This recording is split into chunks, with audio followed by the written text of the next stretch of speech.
Hey, so about 2 years ago, I had done a series called Foraging Fridays where I would go around and find weeds in my yard that were edible and cook them and eat them and tell you about what they tasted like. I had a couple people keep messaging me to bring back Foraging Fridays. I'm calling you out, Steve. And I haven't, mostly because I really exhausted all the weeds in my yard. I pretty much ate all the ones that I think are edible that grow in my yard. And, I could go out to other areas, but that wasn't really what I was passionate about. So, anyway, I hadn't done anything. But lately, I have kind of thought about altering the scope a little bit of Foraging Fridays. So here is my first installment, and this time maybe we'll try video installments of Foraging Fridays. So today I am going to talk about a plant that doesn't grow as a weed in my yard, but it's an edible plant that I planted that most people might not think of as being edible. Okay, so here is a prickly pear cactus, I believe. That's what it is. I had gotten one little piece of it several years ago from a friend, and I planted it in a pot, and it grew like crazy. Anyway, I've had it, and it's really pretty. I've got it in a couple different pots now, and just the other day, I had a friend walking by, and this is kind of the rest of my yard where I've got it here, and said, "Oh, so do you eat the tunas?"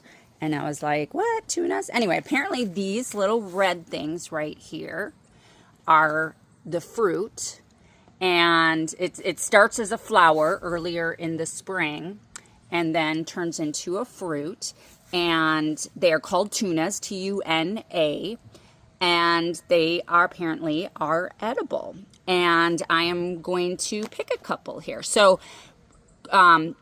this cactus is very annoying. There's lots of the big thorns there you can see, but there's also these tiny little hairs that you can't see. So I'm going to stop and put on gloves. Even though the fruit itself is not spiny, just reaching in my hand to grab them is dangerous. Okay, so here we go. I got my gloves on, and I am just going to pick a couple. Oh, and I got poked a little. Grab this one, twist it, I guess. And let's see, there's a few more down here. Okay, so I'm in the kitchen now. I've washed my tunas, and I'm going to cut off the peel. So here we go. Here's what it looks like, and I'm just gonna make a little slice. Don't be nervous about my knife abilities. We have a hospitals nearby. Okay, I'm peeling off the leather outside, and what I'm finding underneath is a very bright hot pink magenta, very soft. I don't know if you can see that.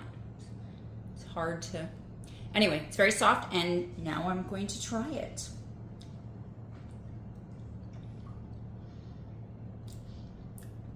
Okay, so it tastes like watermelon. Like a lot like watermelon. A lot of seeds. So I'm going to pause this so you don't see me spit out seeds.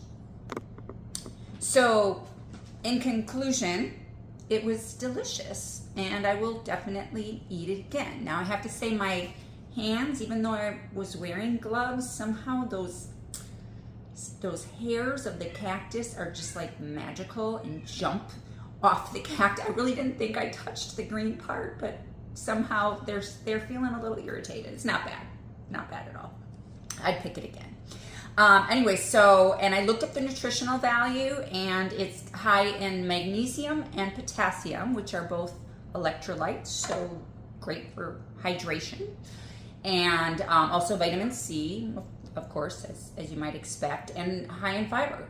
So it's a healthy little fruit that's super easy to grow. Like, I did not try to do anything. She gave me a piece of this cactus. I stuck it in the dirt, and now I've got like 3 big pots full of it.